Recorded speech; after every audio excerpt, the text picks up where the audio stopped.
music station ng dekada 80, ang WBL. Tuloy na naglilingkod sa inyo sa pamamagitan ng magaganda at piling-piling programa. Mula Lunes hanggang Linggo, aaliwin kayo ng aming kilalang mga komentarista at public service program. Ito lamang sa himpilan ng DWBL.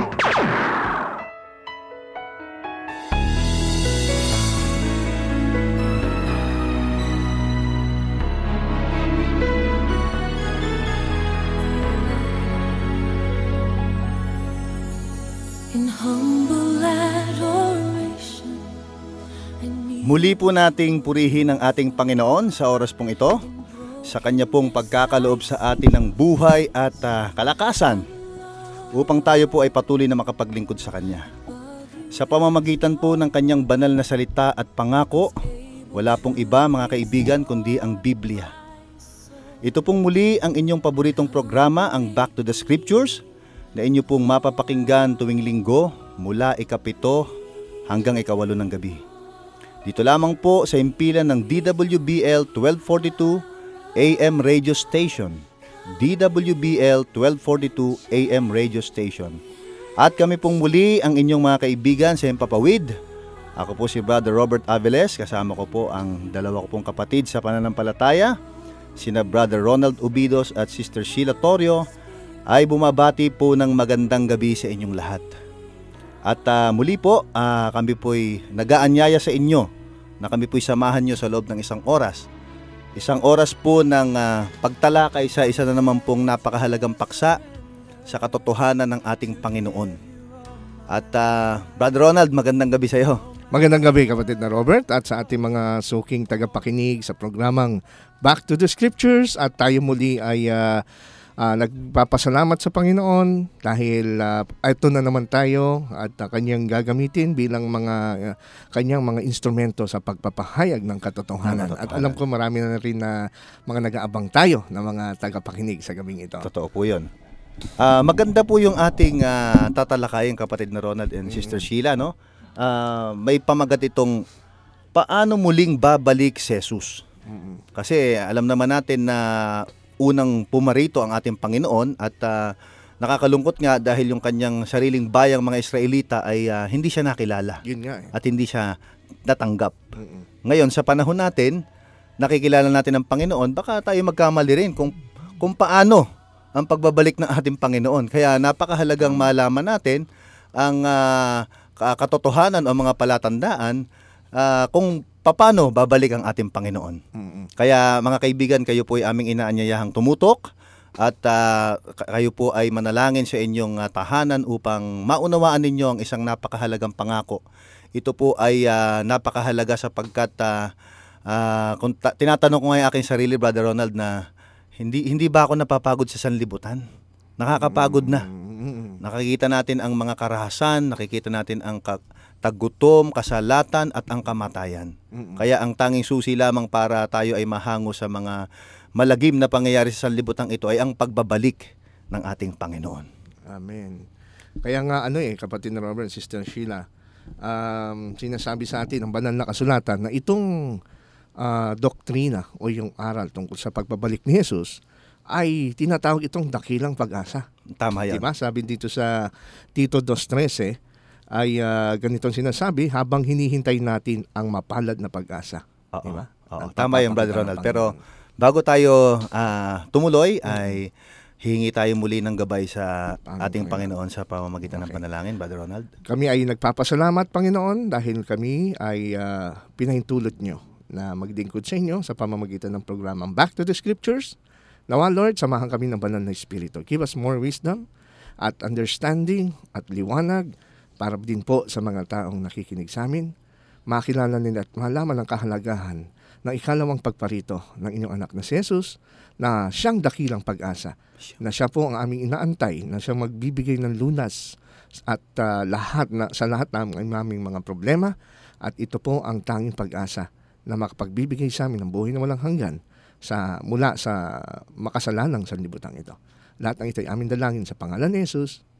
Amen. Amen. Okay. Tama kapatid na Ronald. Talagang kung maghahanap ka ng pag-asa sa mundong ito hindi ka nakakasiguro. Tanging pag-asa lang ay ang Panginoon. Kaya nga ilam nyo ba na mga kapatid, mga kaibigan, na sa buong New Testament ay more or less there are in every 25 verses ng New Testament ay binabanggit talaga yung pagbabalik ni Jesus eh. At mismo ang Panginoong Kristo ay talagang nagsabi siya na, sabi niya dun sa John chapter 14 verses 1 hanggang 3 na ito yung maganda niyang iniwan sa kanyang mga alagad, no? Huwag mabagabag ang inyong puso, sumampalataya kayo sa Diyos, sumampalataya rin naman kayo sa akin. Sa bahay ng aking ama ay maraming tahanan. Kung hindi gayon, sasabihin ko ba sa inyo na ako'y paroroon upang ihanda ko ang lugar para sa inyo? At kung ako'y pumunta roon at maihanda ko ang isang lugar para sa inyo, ako'y babalik at kayo tatanggapin ko sa aking sarili, upang kung saan ako naroroon, kayo rin ay naroroon. So malinaw. May katiyakan, May katiyakan. ang Panginoong Kristo, no? At talagang kung yung unang kanyang pagparito ay siguradong nangyari at natupad yung propesya sa Old Testament na more or less ay nasa 300 prophecies Napakadami. ng Old Testament na tinubad ni Kristo nung kanyang unang pagparito nung siya ipinanganak ni Birhen Maria at nagministeryo sa loob ng 3.5 years, tiyak na itong second coming niya ay mangyayari. Mangyayari rin. Tama yun. Mangyayari ito. At kaya nga kailangan din na siya ay dumumulik muli sa ikalawang pagkakataon. Kasi po, marami pong mga prophecies sa Old Testament na natupad niya nung kanyang unang pagparito. Pero meron din ng mga prophecies na kailangang matupad sa kanyang second coming. Ayan. Kaya sa Old Testament, actually, may mga prophecies doon na hindi ganun kalinaw sa mga unang mga alagad yung tinatawag nating difference ng dalawang pagkakaiba ng dalawang pagparito ni Kristo. Yung tinatawag na yung kanyang messianic coming, yung suffering and the conquering Messiah, yung pinag-aralan natin nakaraan. Kala nila magkaiba yan pero iisa lang ang tinutukoy. So kung sila ay nagkamali sa kanilang pagkaunawa tungkol sa pagparito ng Panginoong Hesus, ng Mesias, nung una, ay naniniwala ako na talagang magkakaroon din ng misunderstanding, misinterpretations ngayon sa pangalawa. Sa pangalawa. At nakakatakot kasi baka mamaya yung in-expect nating Hesus ay hindi pala yun yung darating. Yun na nga ang mahirap doon. Hindi kagaya nung nangyari doon sa mga Hudyo, ini-expect nila is conquering Messiah. At nung nakita nila na hindi yun ang ginagawa, suffering Messiah, ayaw nila. Reject. So, kaya napaka-importante na pag-aralan natin to. Dahil ayaw natin na maligaw ang ating mga tagapakinig. At ang totoo niyan, nung minsan ng mga alagad ay nagtanong sa Panginoong Kristo, Panginoon, kailan ba mangyayari ang mga bagay na ito? At kailan magaganap yung katapusan ng sanlibutan? Sabi niya, magkakaroon siya nagbigay siya ng mga tanda actually. Magkakaroon ng lindol, magkakaroon ng tagutom, magkakaroon ng anong sakuna. Pero alam mo ba na bago niya ibigay ang mga tandang ito, ang unang-una niya na sinabi ay sa paraang warning. Di ba? Sa verse 3 ng Matthew 24 verse 3, tanong ng mga alagad, sabihin mo sa amin, kailan mangyayari ang mga bagay nito at anong tanda ng iyong pagdating at ng katapusan ng panahon? Sa Matthew verse 4, sagot ni Kristo. Sumagot si Jesus at sinabi sa kanila, mag-ingat kayo na huwag kayong mailigaw ni numan. Pero mo yun kagad ang sagot. So may manliligaw. Merong manliligaw. Oo. Merong manliligaw. Paano kayang kaparaanan ng panliligaw? Oo, hindi sila diniretsyong tinagot ni Kristo kung anong tanda, di ba? Totoo 'yon. Ang sagot kagad ni Kristo, mag-ingat kayo na huwag kayong mailigaw ni naman. Bakit? Sabi sa verse 5, sapagkat marami ang darating sa aking pangalan na nagsasabi, ako ang Kristo at ililigaw nila ang marami. Ayun. Ayan, di ba? So, itong inuna ng Panginoon na talagang concern siya at siguro dahil siya'y Diyos, alam niya at nababasa niya yung mangyayari sa future. Totoo Meron yan. siyang foreknowledge, nakita niya na talagang ito yung pinaka-delikado sa lahat. Ang mailigaw. Na maraming magpapakilala na sila ang Kristo. At totoo. At totoo nga ito, Brother Robert, dahil alam niyo sa totoo niyan, kung nung first century, Brother Robert, maraming nagpapakilala rin ng mga Mesyas. At sabi nga, ayon nga sa mga pananaw ng mga Hudyo, si Jesus Christ daw ay pang-12 sa mga nag-angkin na Mesyas noon. Ay sa pananaw ng mga Hudyo, no? Nag-aangkin lang siyang Mesyas. dahil meron pa dyan na iba, sila Bar Kokhba, yung mga revolt na nangyari noong first century, ito ni-record ng mga historian kagaya nila Josephus. So ngayon, sa panahon natin, mas dakila, mas marami. At hindi lang ito inclusive o hindi lang ito exclusive sa Jerusalem, sa Israel, maging sa buong mundo. Kaya ang sabi niya, mag-ingat kayo sapagkat marami ang magsasabi, ako ang Kristo. So number 1 yan. So ang tanong ngayon natin, nangyari ba itong sinasabi ni Kristo? Kasi nung ako'y unang basahin ko itong talatang ito, Brother Robert, naisip ko, meron ba naman tao na matino na magsasabi, ako ang Kristo? Alam naman niya, ang Kristo isa lang. Oo. At ang Kristo ay nasa Biblia, yung pinako sa krus na anak ng Diyos, namatay at nabuhay uli. Meron ba naman tao maglalakas ng loob at magsasabing siya ang Kristo? Meron nga. Meron. Nung nakaraang gabi lang, napanood nga namin, itong merong nagpapakilalang Kristo. In fact, dito sa napanood namin ay ito'y hindi pa kasama ang Pilipinas. Dahil sa Pilipinas dito, meron na rin nagpapakilalang Kristo. Pero para sa gaganda ng usapan natin, ay maganda natin na i-share ito sa ating mga ilang tagapakinig sa sandaling pagpapakilala. Halimbawa, merong isang nagpakilalang Kristo, Brother Robert, taga-Australia. Isa siyang IT specialist, nasa late 40s na siya, na-interview siya sa Sky News, na sabi niya, siya daw yung reincarnation ni Jesus Christ. Ang pangalan niya ay si Alan John Miller. Na sabi niya, nung in-interview siya, paano mo nasabing ikaw ang Kristo? Naalala, sabi niya, kasi naaalala ko pa yung pagkapako sa akin, yung pagpapahirap sa akin nung 2,000 years ago. Tapos umiiyak siya. At yung mga followers niya, pag nagte-testimony siya ng gano'n, talagang naiiyak yung mga followers niya pagka binabanggit yung suffering niya. So, at tinanong ngayon siya nung nag-interview, saan yung pako sa mo? Sa butas ng pako sa kamay mo. Sabi niya, wala na, siyempre, bagong katawan na to At yun nga, at natao naman, meron siyang tinayo na parang church niya, ang pangalan ng church niya ay Divine Truth. Divine Truth. At talagang pinakita doon yung service niya, talagang maraming napapaiyak na membro kasi tinatarget niya yung mga emotions ng mga membro. No? Tinatarget niya yung mga problema sa mga struggle sa buhay. Nagle-lecture siya. It's more on parang motivational ang style ng lecture niya. May mga DVD siyang kinakalat. At yung kanyang kapartner na ang pangalan ay si Mary Lack, siya naman daw yung Mary Magdalene na reincarnation. Kaya Dalawa na sila at nag-asawa. So, sabi niya, there's probably 1 million people who say they're Jesus and most of them are in asylums, but one of us has to be. Sabi niya, marami nagpapakilalang Jesus, pero sila yung mga, parang sinasabi niya, mga baliw yun. Pero merong isa sa amin tama at siya nasabi niya na siya yun. Meron naman eto matindi, si Jose Luis de Jesus Miranda. Ano sabi dyan? Si Jesus Miranda, isang Puerto Rican na siya ay 67 years old. Hindi lang niya kiniklaim na siya ay second coming ni Jesus Christ. Siya na rin daw mismo yung Antichrist. Dalawa? Oo. Ang matindi nito, Brother Robert, iniba niya interpretation ng 666. Sabi niya, ang 666 hindi dapat katakutan. At doon sa mga membro niya, ginawa niya, tinato niya yung 666 doon sa kamay at doon sa kanilang batok. At ang sabi niya, mali daw yung interpretations ng traditional Christian na ito'y diabolical. Ang 666 daw ay number of wisdom. Sabi nga naman kasi sa Revelation, di ba? Ang sino may karunungan. May tatak. Oo. ay pag-aralan ng bilang ng hayop. Ito hayop. Pa matindi. Marami siyang members. Meron siyang members worldwide. Ang pangalan ng kanyang church ay Crescendo en Gracia, na ibig sabihin ay growing in grace. Alam niyo, meron siyang libo-libong mga members. Dahil alam mo kung bakit naaakit niya itong mga members. Meron pa mga businessman, millionaires. Sapagkat sabi niya, yung doktrina tungkol sa kasalanan, diablo at impyerno, hindi totoo yan. Kaya biruin mo, malaya na. Kahit anong pwede niyong gawin, libre kayo, ligtas pa rin kayo. Yan ang kanyang doktrina nitong si Jose Luis de Jesus Miranda. Kaya sabi niya, yun daw mga taong nakikinig sa ibang religion, sabi pa nga niya sa mga Catholic, Evangelist, mga Adventist, we call them system. At sila'y nakakulong lang sa isang building. At kailangan silang lumabas doon para malaman nila ang totoong siya ang Kristo. Yan, sabi ng kanina niya. Meron naman si Inri Cristo. Ito naman yung Brazilian. Ito si Inri Cristo, 65 years old na rin. For 30 years, pinakilala niya na siya ay reincarnation dati ni Nostradamus. Pero nung lately, pinakilala niya na siya si Jesus Christ. Ang kanyang church ay tinawag niyang the Supreme Universal Order of the Most Holy Trinity.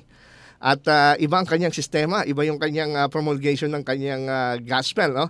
Gumagawa siya ng mga MTV, mga songs, mga kanta na parang pang disco ba. At yung ginagamit niya mga model, mga hindi naman singer, pero mga membro niya, mga babae halos. Aba? Oo, halos bawal ang lalaki. Kaya mostly women ang kanyang members. At yun nga, mahaba din ang buhok niya. At siya meron ding, sabi niya, siya yung mismong Jesucristo. Yan, nasa Brazil. At last, ito naman isa, si Sergey Anatolievich. No? Si Sergey Anatolievich Torop. Ito yung Russian. Ang church niya, tinayo niyang pinamagatan niya ay The Church of the Last Testament. At siya ay nasa Russia. At ang pakilala niya, siya ay 52 years old. Siya yung reincarnation ni Jesus Christ. At marami siyang mga followers sumasamba sa kanya. Every time ay nakasuot siya lagi ng puti, mahabang buhok, at nakabalbas siya. Sabi niya, it's all very complicated, but to keep things simple, yes, I am Jesus Christ. That which was promised must come to pass. And it was promised in Israel 2,000 years ago that I would return.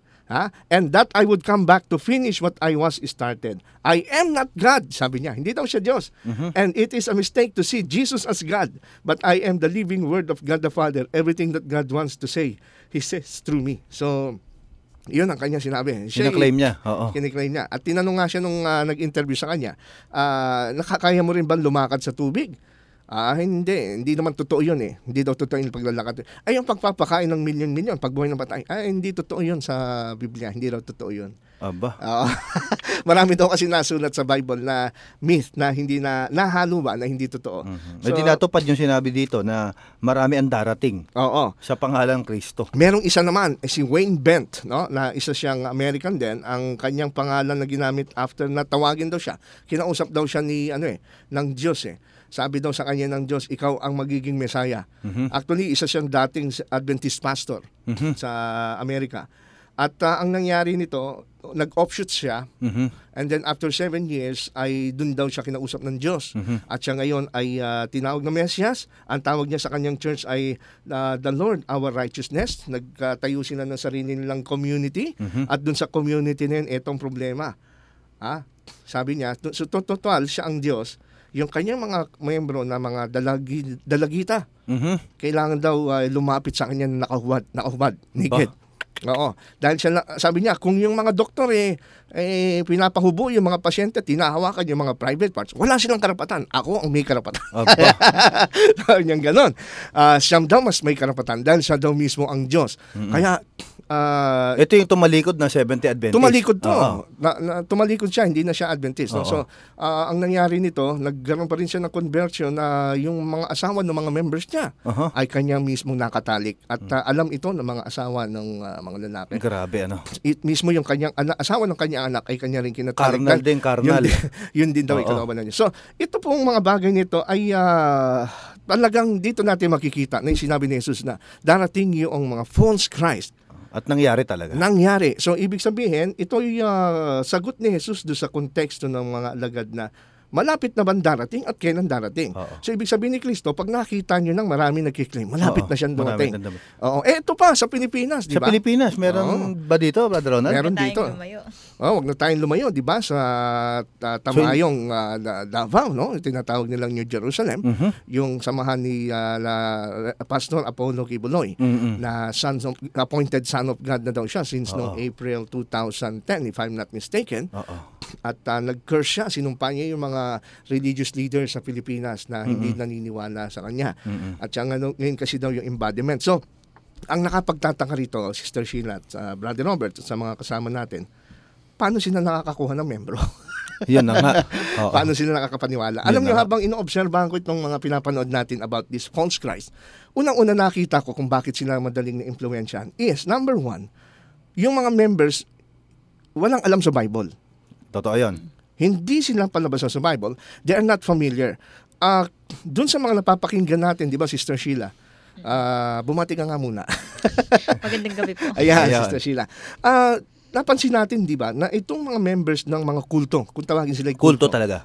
Na nung pagka sila nagtitestimony, lagi nilang sinasabi, hindi kasi pagka napapakinggan ko siya, gumaganda ang aking pakiramdam.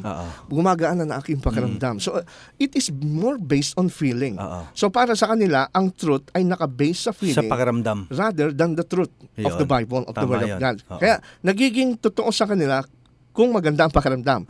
Samantalang ang basihan ng katotohanan dapat totoo muna bago dumanda ang pakiramdam mo. Correct.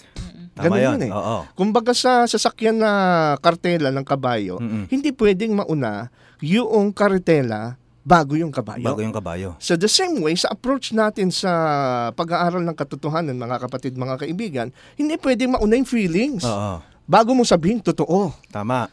Dapat mauna muna yung facts before the feelings. Ibig sabihin, may proper order. Kaya nga, di ba sabi ni Jesus Christ sa Matthew chapter 7, verse 24-25, ang tao na nakikinig sa aking salita, ay para siyang nagtayo ng bahay sa batuhan. Kahit dumating yung mga bagyo, dumating yung mga unos, at malakas na hangin, hindi siya magigiba. Dahil Bakit? nakatayo siya sa pundasyon. Foundation siya. May foundation siya eh. Tama Ang yun. Word of God eh. Pero pagka ang salitang taong ito hindi alam ang aking salita, hindi nakikinig at hindi sinutupad, parang ano nga, mabuhay. Brother Ronald para malaman mo yung fake na pera, kailangan mo ng pag-aralan yung totoong pera. Kaya itong Bible, pag ibinasa mo, hindi ka talaga malilinlang kasi nagre-reveal ng katotohanan to. Kaya ang ano natin sa ating mga tagapakinig, ito nga po nag-warning na po si Kristo na huwag maniniwala sa nagsasabing siya ang Kristo o siya ang totoo. Actually, sabi nga sa verse 23 and 24, at kung may sino mang magsabi sa inyo, masdan ninyo, narito ang Kristo o nariyan na. Huwag ninyong paniwalaan sapagkat lilitaw ang mga bulaang Kristo at ang bulaang propeta at magpapakita ng mga dakilang tanda at kababalaghan anupat ililigaw kung di maaari pati ang mga hinirang. Kita mo? Ibig sabihin, talagang delikado. Even yung mga hinirang ay winawarningan ng Panginoon. Na kasi talagang mangyayari ito. Kasi ang Diablo, malikhain din siya eh. Yes, meron din siya talagang sariling strategy. Objective ni Satan talagang palabasin yung kasinungalingan na katotohanan. Yun nga ang nangyayari doon. Kaya yun, pagka ikaw ay hindi mo alam ang nung tinatanong nga yung isang membro, ba't mo nasabing siya ang Kristo? Kasi sabi niya, iba yung pakiramdam ko pag nakakausap ko siya, masaya ako. So nakabase siya sa feelings niya. Pakiramdam. Samantalang kung ikaw ay tunay na Kristiyano at well-fed ka ng salita ng Diyos. Deceiving ang pakiramdam, Brother Ronald. Sasabihin mo, ang Kristo, meron ka ng reference, point of reference kung sino ang Kristo based sa Bible. Tama. Ang Kristo, hindi babaero. Ang Kristo, hindi makalaman. Ang Kristo, hindi nagpakasasa sa pera. Hindi makasarili. Tama. Pero tignan mo yung mga Kristong nag-aangkin ngayon. Oo. Di ba? Ultimo yung mga minor. Ginagalaw, nire-rape, ginagahasa. Totoo yun. Hindi ginawa ni Kristo yun.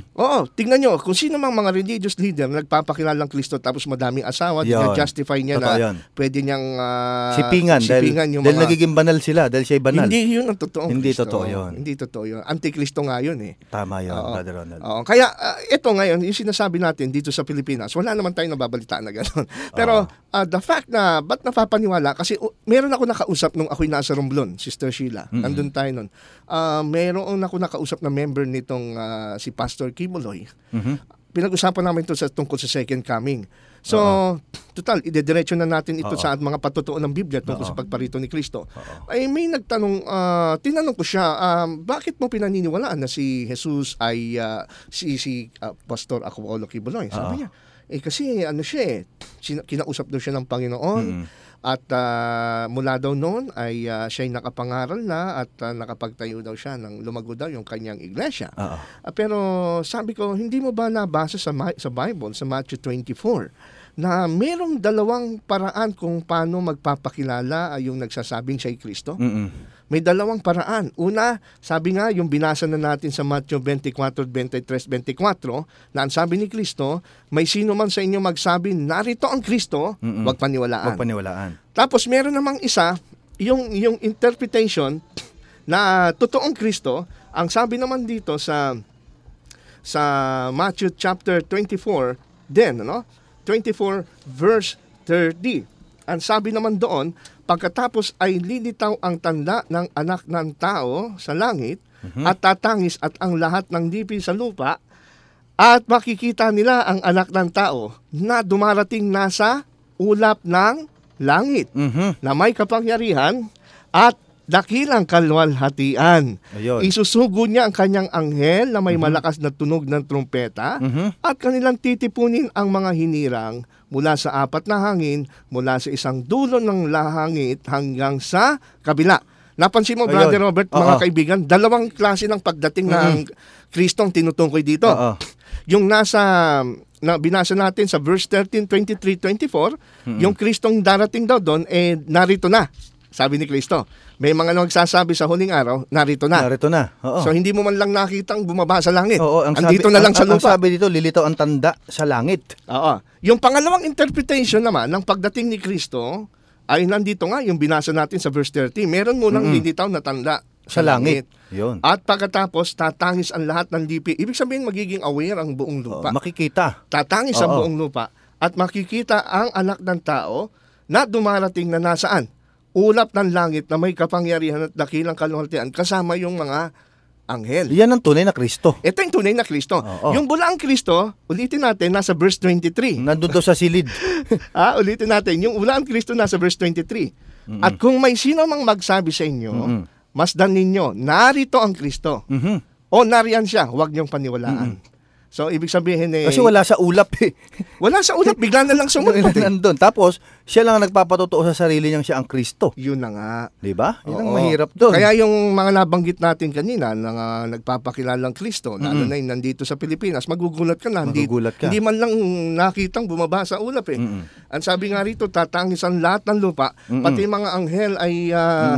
Kasama. Oo. May sinusugong may anghel na kasama. Oo, May armies. Oo. May armies, no? Oo, may para armies. tipunin ang mga banal. Oo. Bakit nandito pa tayo? Yun. Sana wala na yung mga banal, no? Tama.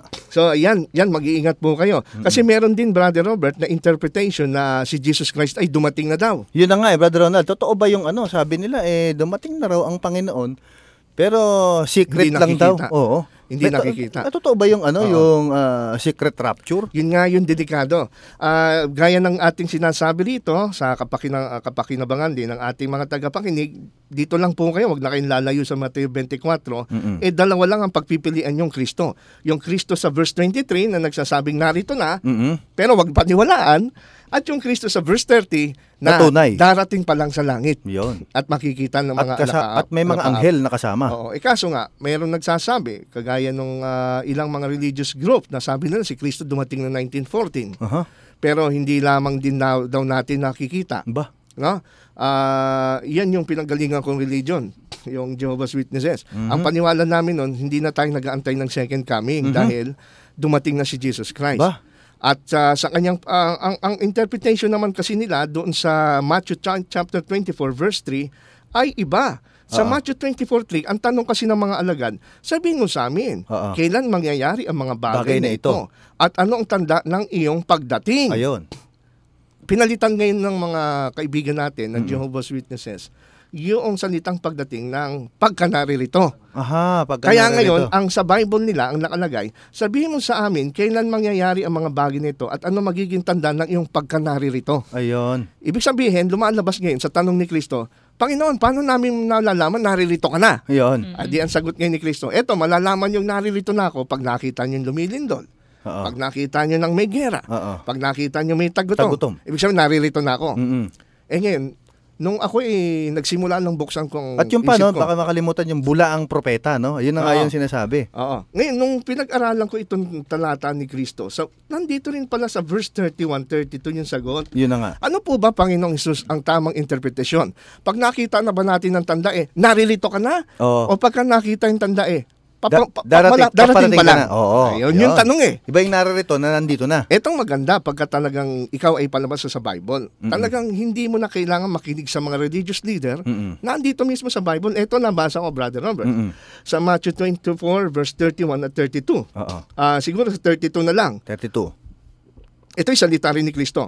Sabi rito, kaya't pag-aralan niyo mula sa puno ng igos ang kanyang talinhaga. So may talinhaga. Meron. Puno ng igos. Kapag malambot na ang sanga nito at umuusbong na ang mga dahon, alam ninyong malapit na ang tag-araw. Ayun. Ano yung sabi ni Kristo? Andito yung susi.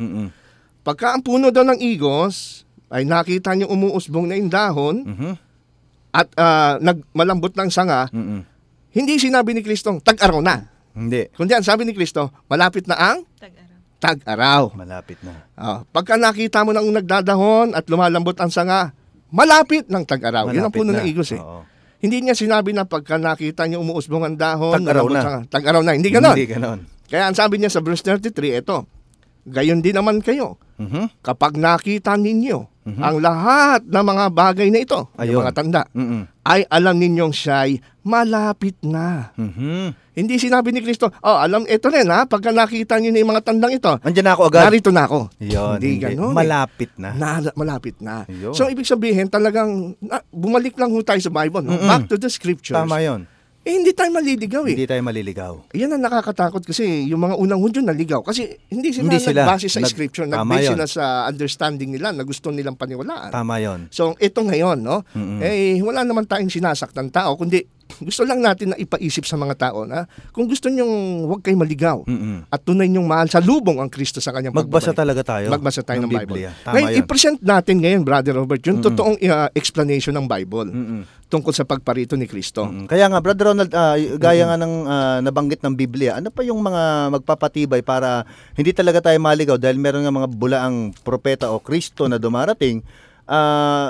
Paano ba natin, makikita ba natin talaga ng ating mata ang pagbalik ng Yan. ating Panginoon? Meron tayong ipipresent, O Brother Robert. ilang tao lang yung makakakita? Meron tayong ipipresent, Brother Robert, na 5 palatandaan na binigay sa Bible para hindi ho tayo maligaw. Na yung totoong Kristo talaga ang masasalubong natin, hindi Antikristo o bulang Kristo. Tama yun. Number 1, sinasabi sa Bible na ang pagbabalik ni Kristo ay biglaan at pangbuong daigdig. Mayon. Hindi pang Hindi lang sa Amerika, hindi lang doon sa Davao. hindi sa O Davao. kaya sa Recto. Hindi rin doon. Oo. Kasi may Kristo rin sa Sabungan. Meron. Oo, pero hindi doon. Ang sabi sa Matthew 24:27, sapagkat gaya ng kidlat Mhm. na nanggagaling sa silangan Mhm. at nagliliwanag hanggang sa kanluran, gayon din naman ang pagdating ng anak ng tao. Ayun. 'Di ba ang kidlat nakikita natin? Napakalawak. Kahit nasaan lugar ka, Napakalawak yan. nakikita mo. Oo, so ibig sabihin napakalaking sakop. It's a worldwide phenomenon. Ayun. Worldwide event, no? Hindi ito kagaya din ng sinasabi ng mga Hindi limited sa hindi isang rin lugar. ito ito ay hindi limited sa isang lugar. Pangalawa, hindi ito secret kasi merong lumalabas na doctrine ngayon, yung secret rapture Yun na nga na pinaniniwalaan ng Oo. ibang mga kapatid natin na nag-aaral din ng Biblia na sabi nga nila magkaiba pa raw yung secret rapture sa second coming eh. Ba? Secret rapture daw muna before the second Pero coming. kung babalikan natin binanggit mong talata sa Juan 14:1 hanggang 3, personal na sinabi ni Kristo 5 beses yung ako. Siya Ako'y mismo. ako'y babalik. Babalik, oo. Ako. O ibig sabihin wala siyang gagamiting iba kundi siya. Oo. At babalik talaga siya. Personal. Ito pa, number 2, the coming of Christ will be visible to all. Mhm. So, ibig sabihin, una, worldwide. Mhm. Pangkalahatan. Pangalawa, visible. Makikita. Sa lahat, makikita. Sabi sa verse 30 ng Matthew 24, Oo. pagkatapos ay lilitaw ang tanda ng anak ng tao sa langit Makikita. at tatangis ang lahat ng mga lipi sa lupa. Bakit at kaya? makikita nila ang anak ng tao na dumarating na nasa mga ulap ng langit na may kapangyarihan at dakilang kalwalhatian. Yun nakakalungkot doon yung kadugtong yung tatangis. Ba't ka tatangis? Hindi ka handa, hindi ka naniwala. Yun nga eh. Ang maling Kristo yung napaniwalaan mo, kaya ka tatangis. Sabi ng mga secret raptures, mga naniniwala sa secret, kaya daw secret, kasi bigla, halimbawa, nagsasalita ako ngayon dito, bigla, pagka dumating daw si Kristo secret, wala daw makakaalam, walang tanda eh. Bigla na lang ako mawawala, matitira yung damit ko, tsaka Aba. sapatos. Nung umakyat, tingnan natin yung patotoo sa Biblia. Di ba Oo. sabi sa gawa, nung umakyat ng Panginoon sa langit, Sige nga, sabi, basahin mo nga yun, Brother tingnan Robert, natin, sa no? Gawa 1:11. Oo, para mas maliwanag, ano? maganda Tingnan yan. natin, no, kung ano yung patotoo ng Biblia kaysa yung sabi-sabi lang ng ating kuro-kuro. Oo. Sa 11, no? Na nagsasabi kayong mga lalaking taga Galilea, bakit kayo ay nangakatayong tumitingin sa langit? Itong si Jesus na dinala sa langit mula sa inyo ay darating na gaya rin ng inyong nakitang pagpunta niya sa langit. So sabi, malinaw, pinatotohanan ng anghel dahil nakatitig yung mga alagad nung umakyat ang Panginoon pagkatapos niya mabuhay na mag-uli. Sabi niya, bakit kayo nakatitig dyan? Kung paano nyo nakita ang inyong Panginoong tinangay, papuntang langit, doon din siya lalabas, pabalik. Yun. So sa langit din siya uli, makikita. Tsaka hindi secret. Hindi secret. Kung Dapat- paano nyong nakita eh. Oo, ibig sabihin, kung secret rapture yan, dapat hindi siya nagpakitang umaakyat sa langit. Correct. No? Tama. Pero hindi sikreto kasi Hindi ang dami sikreto. nakakita. Mm. Oo. Tapos visible sa lahat. Pangatlo, ang pagparating ni Kristo ay audible. Ibig sabihin, maingay. Maingay. So number 1, worldwide. Number 2, visible, nakikita. Oo. Number 3 is maingay. How do we know? Mateo din. Oo. Mateo 24:31. Hindi na Oo. tayo lalayo sa ibang talata. Sige. Isusugo niya ang kanyang mga anghel Aha. na may malakas na tunog ng trumpeta Ayun.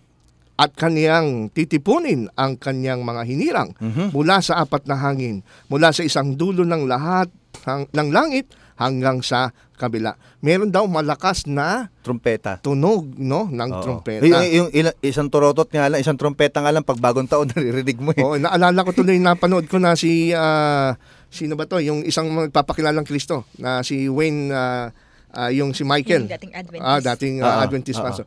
Sabi niya, October 31, 2007, darating yung rapture. Ba? Pinuntahan niya siya nung interview. Mm-mm. Hindi siya pinapasok ng gate. Inantay niya alas 12. Nung alas 12, may trumpeta nga. Meron. Ang lakas. Anong? Siyempre, sa kanila lang, ginawa na nila yun, recording Oo, nila yun. oo. Tapos lumalabas sila, sumisigaw sila, freedom, liberation, kalayaan. Tapos walang nangyari. Wala. Prophecy kasi niya, midnight, akit na sila sa langit. Wala, nagsisisigaw sila doon. Bumalik na Ayun. lang sila doon sa bahay. Walang nangyari. Huwad. Oo. Huwad yun. Pero itong, galing sa langit itong tunog na ito. Galing sa langit It's eh. a heavenly shout, heavenly audible sound, no? Totoo yun. Na hindi secret. Ito nga, kung ating Oo. dudugtungan pa, ilang talata lang, sabi sa 1 Tesalonica 4:16, sabi ni Apostol Pablo, sapagkat ang Panginoon mismo ang bababa mula sa langit na may sigaw, may tinig ng arkanghel, at may Yun. trumpeta ng Diyos, at ang mga namatay kay Kristo ay babangon muna. Yun. O, kaya pagka hindi nangyari May mga pagkabuhay. pagkakasunod-sunod na ito, hindi pa dumating ang tunay na Kristo. Tsaka, tama ka. Wala pang bumangon na patay eh. Tsaka si Jesus Christ, nagwa-warning siya doon sa, alam niya na mayroong magtuturo ng secret rapture eh. Oo. Na patagong pagparito ni Kristo. Totoo Ang tawag yun. ng secret rapture, patago na Patago. pagparito ni Kristo. Oo. Sa Matthew 24:26-27. Kaya kung sasabihin nila sa inyo, tignan nyo, siya'y nasa ilang, huwag kayong lumabas. Huwag kayong Tignan lumabas. nyo, siya'y nasa silid, huwag niyong paniwalaan. Kaya nga Oo. nasa silid, sinisikreto eh. Sinisikreto. Pagka sikreto, madalas talagang negatibo eh. Oo. Kaya sabi niya, wag niyo silang paniwalaan. Yung mga nagsasabing siya'y nasa Yun. silid o nasa ilang Oo. at wag lumabas para siya salubungin. Oo. Sabi sa verse 27, sapagkat gaya ng kidlat na nanggagaling sa silangan at nagdidiwanag hanggang kanluran, gayon naman ang pagdating ng anak ng tao. Kaya nga sinabi, glorious appearing eh. Tama yun. Oo, maluwalhati. Glorious Ibig sabihin, pagka appearing. maluwalhati, makikita. No? At tama no, kung ating babasahin pa yung Lucas 9:26, sabi nga dito, sapagkat sino man ang magmakahiya sa aking mga salita ay ikakahiya siya ng anak ng tao pagparito niyang nasa kanyang sariling kaluwalhatian at kaluwalhatian ng Ama at ng mga banal na anghel. So 3 kaluwalhatian. Yun. Napakaliwanag. Kaya talagang makikita, Brother Ronald, tama yung sabi mo, makikita ng mga mata. Apokalipsis 1:7, at bawat mata Tama. ay makakakita. Oo. Kaya hindi secret, no? Hindi secret. Yung Greek word na ginamit dito is parousia. No? Parousia.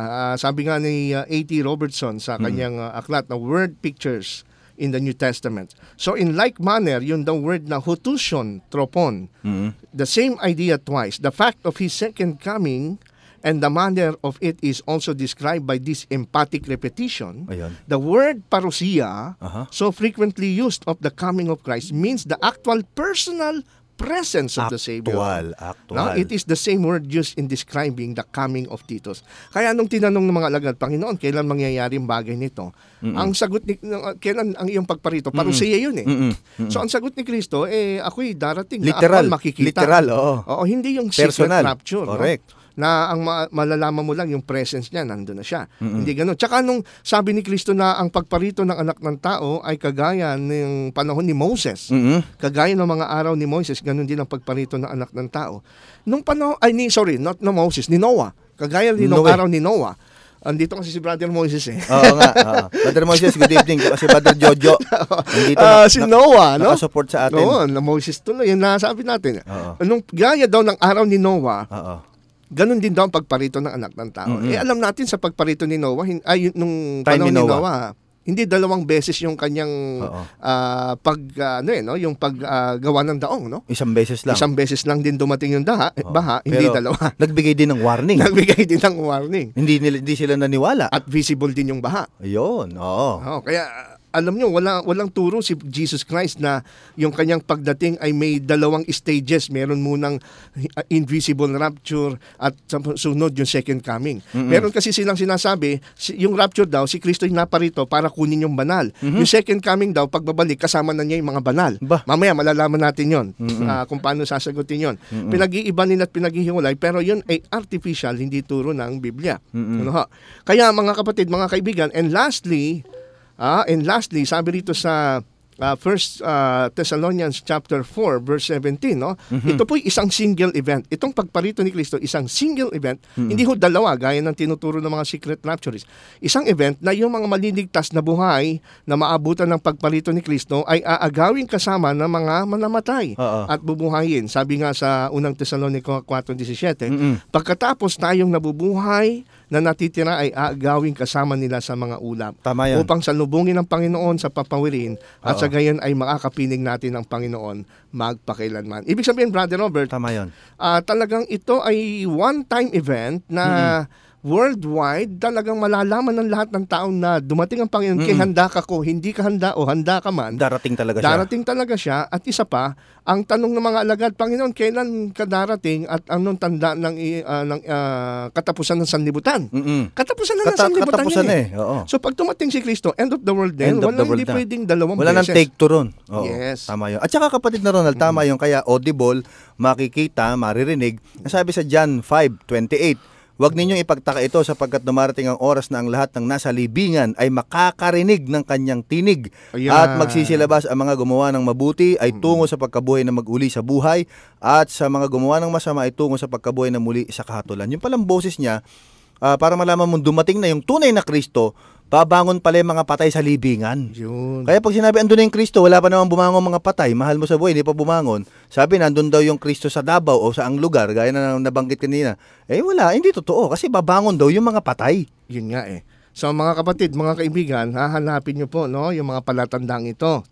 Kung meron pong nagpapakilala sa inyong Kristo ngayon, o kaya kayo ay membro ng samahan ngayon na sinasabi na ako ang Mesyas, siya daw yung totoong Kristo, isa-isahin nyo po.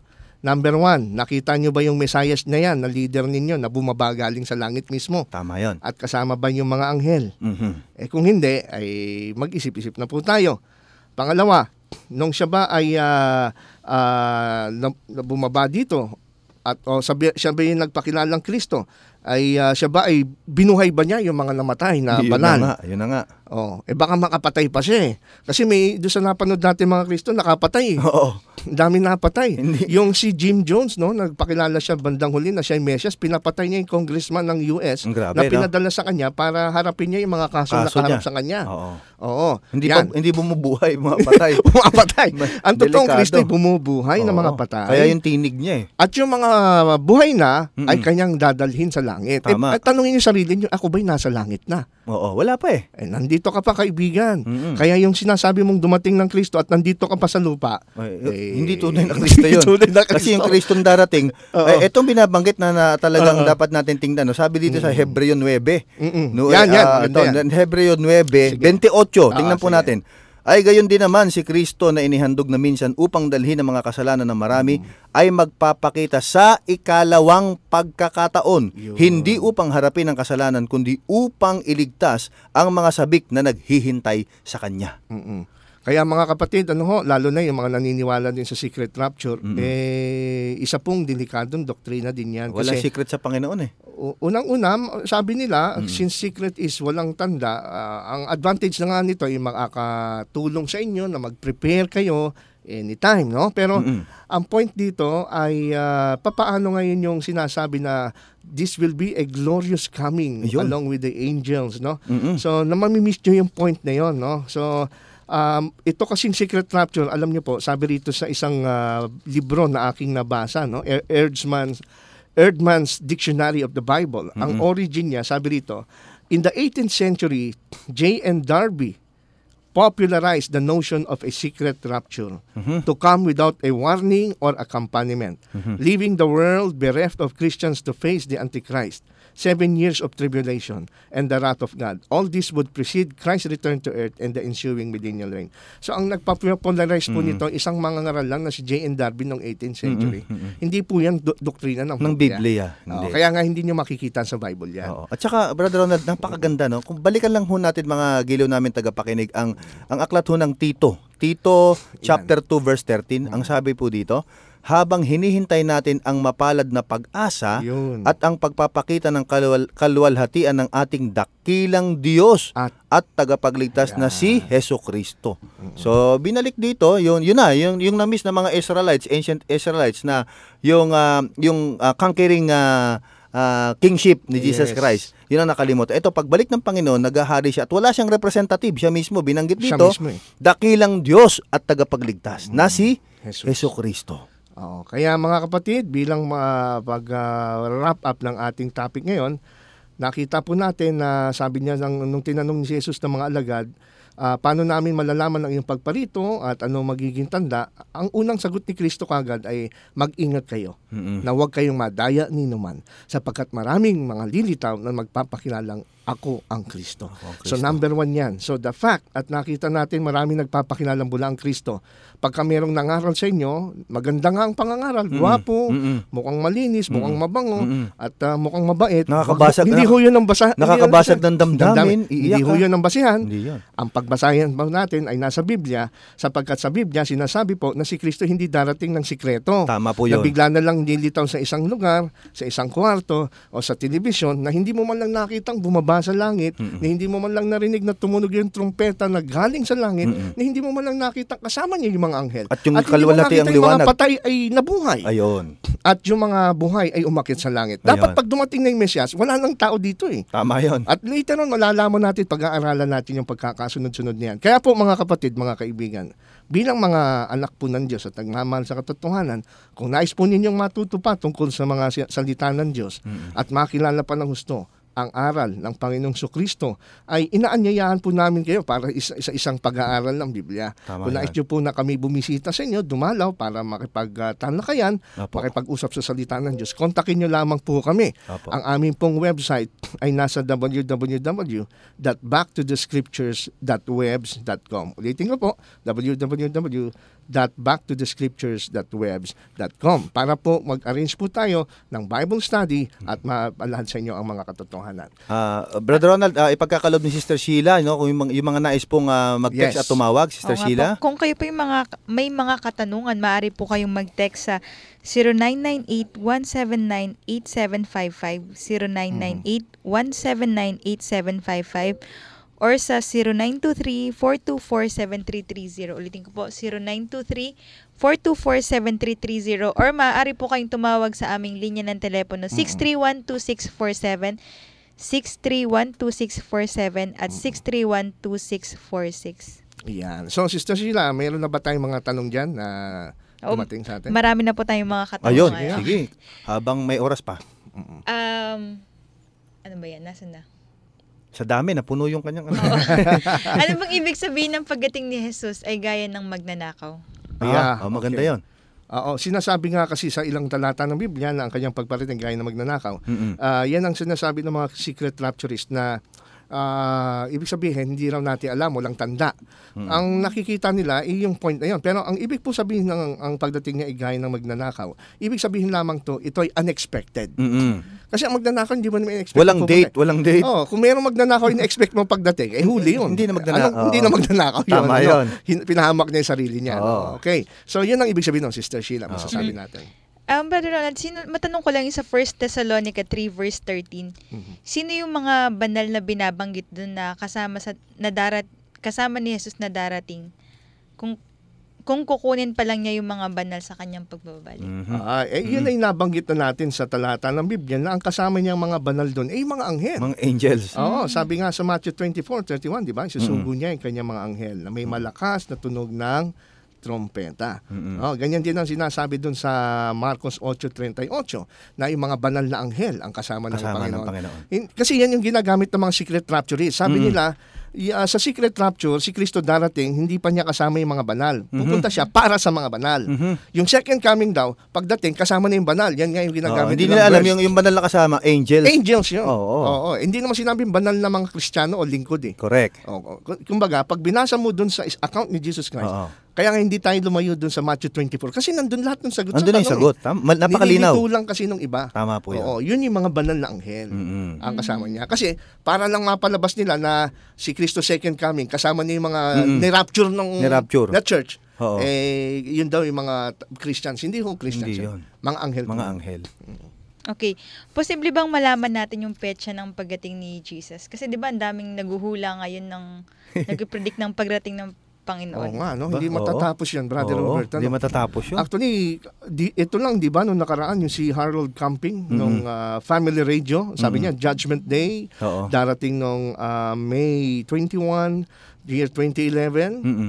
Binase niya yan, Brother Robert, dun sa speculation niya na yung date daw ng baha ay nung 4,990 BC. Tapos daw sa Genesis 7:4, may 7 days na paghahanda bago yung baha.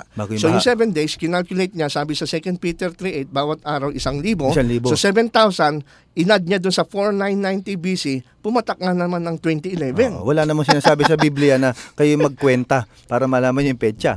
Tsaka yung ikalawang Pedro 3:8 ay hindi po yun para gamitin hindi po prophetic calculation yun. Correct. Sa ikalawang Pedro 3:8, pagka binasa nyo, basahin natin. Subalit huwag ninyong kaliligtaan na ang katotohanan ito, mga minamahal, ang isang araw sa Panginoon ay tulad sa 1,000 taon. At ang 1,000 taon ay tulad sa isang araw. Ang sabi nila, ito, prophetic interpretation. Hindi ho. Ang topic po rito ni Pedro is yung tungkol sa Diyos na siya ay hindi mabagal sa kanyang pagdiligtas. Correct. Pinapakita rito na ang Panginoon is beyond our time. Iba yung time ng Panginoon. Correct. Ang problema kasi, Brother Robert, yung iba, ang ginagamit dito, yung first stanza lang. Ang isang araw sa Panginoon ay tulad ng 1,000 taon. Ayun. Sarado na yung Biblia. Hindi nila binabasa yung Yung pangalawa. buong konteksto. Tama yung yun. pangalawa, ang nakalagay, ang 1,000 taon tulad ng isang araw. Biruin mo. Balikan na naman dun sa isang araw. Tama yun. So, ibig sabihin, yan ang masasabi natin. Wala hong makakaalam kasi sabi ni Kristo sa Matthew 24:36, subalit tungkol sa araw at sa oras na yon, walang nakakaalam kahit ang anghel sa langit niya ang anak, kundi ang Ama lamang. Tama yun. Sabi rin sa Gawa 1:7, nung tinanong siya ng mga alagad after nung resurrection, at sinabi niya sa kanila, hindi ukol sa inyo na malaman ang oras o ang mga panahon na itinakda ng Ama sa pamamagitan ng kanyang sariling otoridad. So hindi pala ukol sa atin ang alamin yung petsa. Ang sinasabi ng Panginoon, maghanda kayo. Meron akong napakinggan na isang mangangaral dito sa Pilipinas. Sabi niya, sabi lang naman yan, hindi malalaman yung araw at oras eh. Pero pwede mong malaman yung buwan at taon. Araw at oras. Pero sabi dito sa 1:7 ng Gawa, napakalinaw. Hindi ukol sa inyo malaman ng oras o mga panahon. Kasama na din yun yung buwan, taon. Kasama na yung taon. Oo. Yan. So yan masasabi natin, Tama Sister yun. Sheila. Thank you. Brother Ronald, nag-text si Sister Princess. Nakikinig daw siya ngayon. Wow. Good evening. Sister Princess. Okay, bakit hindi po nila matanggap si Jesus na mula kay David? Dahil lang ba sa virgin birth? Kung ito na may tunay na nangyari, bakit hindi nila mapaniwalaan na nakapangyarihan yon ng Diyos? Kasi unang-una, meron na kasi silang tinatawag na preconceived idea. Meron silang presupposition. Ibig sabihin, nakakahon na sa isip nila na kailangan itong darating na Mesiyas ay conquering Messiah, may dalang espada para labanan ang mga Romans at para sa ganon ay maghari na at wakasin na ang kahirapan at paghihirap ng mga Hudyo. Pero hindi yun na nakita nila, kaya na-misinterpret nila. Tama yun. No? Pero originally, ang interpretation nila sa Isaiah 7:14, yung mga early rabbis, they believe that it refers to the Messiah. Ano? At walang question na ito ay virgin kasi sabi ito'y magiging tanda. Kasi kung manganganak hindi virgin, hindi natanda. Hindi natanda, pangkaraniwan eh. Correct, tama po yun. Sige. Okay. Galing kay Brother Rico.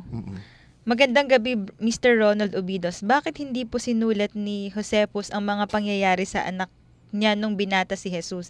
Samantalang naisulat naman niya na naipako si Jesus. Okay. Kasi siguro yung sinasabi niya yung lost 18 years ni Jesus Christ. Unang-una, para sa kay Josephus na isang kilala at well-respected historian, sino ba si Jesus na taga Nazareth lang?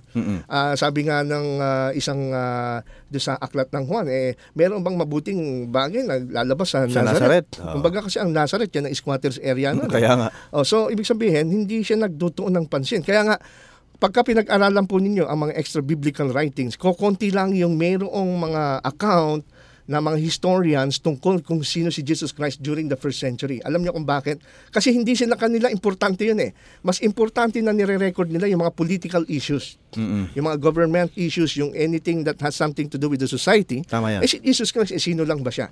Kaya hindi niya isinulat yun. Lately, isinulat niya kasi nagkaroon ng tinatawag na gulo noon between the Jews and the followers of this so-called Jesus Christ na nag-spread ng rumors daw na may impact siya ay nabuhay mula sa mga patay. Nakalagay yan sa aklat ni Josephus sa Antiquities of the Jews. But it doesn't mean hindi totoo. Kasi sabi, pagka binasa natin, Brother Robert, last ko na babasahin to, sabi, hindi, huwag na natin basahin. Ito yung talata, John chapter 21 verse 25. May mga bagay na ginawa si Kristo na hindi isinulat doon sa Bible. Hindi Kasi raw nga magkakasya. Baka hindi magkasya ang buong mundo. Kaya wag ho kayo maniniwala doon sa mga speculations daw na si Christ ay nasa Peru, nasa India. Hindi ho totoo yan. Hindi sinulat. Ang mahalaga ho, yung Kristo na nakalagay sa Biblia natin, pag yan ang binasa nyo, magkakaroon tayo ng buhay na walang hanggan. Tama yun. Yung nahayag, sapat na yun. Na yun Sapat ang na yan para tanggapin magkaroon natin. ng buhay na walang hanggan. Tama. Okay, maraming salamat, Brother Ronald. Wala na po tayong oras. Dadako po tayo sa pagbati. Binabati po natin si Mr. and Mrs. Laren Evelyn Gubat ng May Kawayan Adventist Church. Ganon din po, binabati ko ang mga kapatid natin sa General Trias Central. At hindi ko po kayo maisa-isa na ang mga kabataan natin dyan na nandyan, sila Sister Jana, lahat po, si Brother Mavin, na nandyan kahapon, ay magandang gabi sa inyong lahat. Okay, Brother Ronald, may babatiin ka ba? Binabati ko yung mga kapatid dyan sa Filipino SDA Church, no? Hindi ako nakapunta kahapon dahil sa mayroong banta ng bagyo, no? Kaya sabi ko sa Sabado po tayo babawi at tayo po yung mapupunta diyan, Filipino SDA Church. Papatiin naman natin to. Andito ang kapatid si Brother Jojo. Brother Jojo, Matapaha. Okay, isang magandang gabi muli sa inyo mga kaibigan at mga magulang. At lalo tigit po yung aming mga listeners po sa aming programa doon po sa kabilang estasyon, yung Malakas na Sigaw. Batid po namin na kayo po hanggang sa oras pong ito ay nakatune in ng inyong radyo, lalo tigit po sa programang ito. Isang magandang gabi po sa inyo. Si Brother Remy Derecho, magandang gabi po sa inyo, Brad. Brother Moises. Brother Moises, magandang gabi. May babatiin ka ba? Babatiin ko sana yung pamilya ko kaso lang di nakakuha yung yung station static. Okay. So, maraming salamat po. Muli po, ang Back to the Scriptures ay babalik po sa susunod na linggo sa ganito rin pong oras. Mula 7 hanggang 8 ng gabi, dito lamang sa istasyon ng DWBL 1242 AM Radio Station. Okay, yung mga may tanong po na hindi po namin ma-entertain ngayon, ito po ay aming entertaining sa susunod na linggo. Maraming salamat po. Magandang gabi lahat at pagpalain kayo ng ating Panginoon. Tayo po yung manalangin. Dakila po namin Diyos Ama, maraming salamat po sa iyong pag-ibig. Salamat sa katotohanan na binigyan mo po kami ng sandata. Ang iyong salita walang iba kundi ang Biblia na tangi naming gabay upang kami hindi mawaglit at madaya ng mga bulaang Kristo. Purihin ka po dakilang Ama at nawa ang aming tagapakinig ay patuloy ka pong tanggapin sa kanilang puso upang pag nahayag na po ang aming Panginoon sa kanyang pagbabalik sa ikalawa, wala pong mawaglit sa bawat isa sa amin. Ito po ang aming hiling at dalangin, kalakip ng kapatawaran sa aming mga pagkakasala sa pangalan po ng aming Panginoong Yesus. Amen. Amen. Binabati ko po si Sister Jing at Brother Brian Bondad. God bless po. Maraming salamat sa pakikinig. Si Brother Jess may katanungan. Brother Jess, yung tanong mo next Sunday sa tulong ng Panginoon.